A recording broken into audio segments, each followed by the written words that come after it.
শুভ সকাল বন্ধুরা, আজকে লক্ষ্মী পুজোর শুভেচ্ছা সকলকে জানাচ্ছি। হ্যাঁ, আর আমাদের সকাল থেকে এই যে কাজ আরম্ভ হয়ে গেছে। এই যে প্রতিমাটা মাজা হলো। মায়ের প্রতিমা আমাদের বিসর্জন করতে নেই, মা লক্ষ্মীকে বিসর্জন আমরা করি না কোনোদিনই। আমাদের মাটির ছিল, সেটা বহুত দিন ছিল, বহুত দিন নয় বহু বছর ছিল, 15-20 বছর ছিল। সেই প্রতিমা নষ্ট হয়ে গেছিল, কয়েকবার রঙও করা হয়েছিল, তো আর থাকছিল না, নষ্ট হয়ে গেছিল মাটির, তো সেই কারণে আবার নতুন এটা নিয়ে আসা হয়েছে যাতে নষ্ট না হয়। 4-5 বছর হয়ে গেল, এটাও 5 বছর হয়ে গেল। একই প্রতিমা আমাদের বছর বছর ধরে পুজো করা হয়, আর সেগুলোকেই আজ পুজো বলে এই যে পাপিয়া বসে গেছে, সিংহাসন, তারপরে প্রতিমা, তারপরে ওইদিকে এই যে বাসনপত্র, সব বাসনপত্র সমস্ত কিছু সকাল থেকে আরম্ভ হয়ে গেছে কাজ। লক্ষ্মী পুজোর আয়োজন চালু হয়ে গেছে ফার্স্ট সকাল থেকেই। চান টান করা হয়ে গেছে আমাদের সবারই সকাল সকাল। আজকে মেন কথা হচ্ছে, প্রথম ব্যাপার হচ্ছে সোমবার আমার বাবা ভোলানাথের বার, তো বাবা ভোলানাথকে স্নান করে আমাদের জল দেওয়া হয়ে গেছে। এরপর মা লক্ষ্মী পুজোর জন্য সমস্ত কিছু ব্যবস্থা সকাল থেকে আরম্ভ করা হয়েছে। আর আপনাদেরকে আমাদের ঠাকুর ঘরটা দেখিয়ে দিই।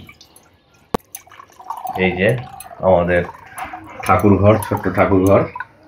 এই যে ফলমূল সব নিয়ে আসা হয়েছে, এবার সব এগুলো সব পচানো হবে। আর এই যে এই বিশ্বকর্মা, বাবা ভোলা মায়ের সব যেরকম ঠাকুর ঘরে সবারই থাকে বিভিন্ন ঠাকুরের পট মূর্তি। এই যে এই হচ্ছে আমাদের ছোট্ট ঠাকুর ঘর।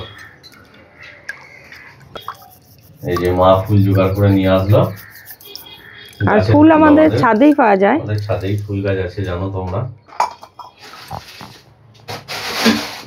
খানিক পরে সন্ধ্যাবেলা পুজো হবে, লক্ষ্মী পুজো। আলাদা তুলতে হবে, ও এটা লক্ষ্মী পুজোর ফুল নয়, না এটা 12 মাসে যে ঠাকুর ফুল জল দেয় সেই ফুল, তাই তো? পাপিয়ার এদিকে কাজ প্রায় শেষে দিকে ধুয়ে নিলেই হয়ে যাবে, সব ঘষা মাজা হয়ে গেছে। তো আজকে শুভ লক্ষ্মী পুজোর আন্তরিক শুভেচ্ছা রইল সকলকে।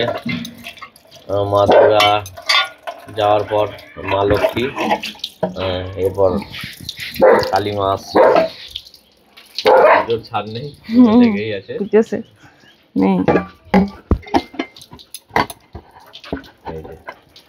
মা লক্ষ্মী মায়ের একবার আপনাদেরকে দেখিয়ে দিই। ওকে এবার ওর সিংহাসনে বসিয়ে দেওয়া হলো, স্থানে রেখে দেওয়া হবে।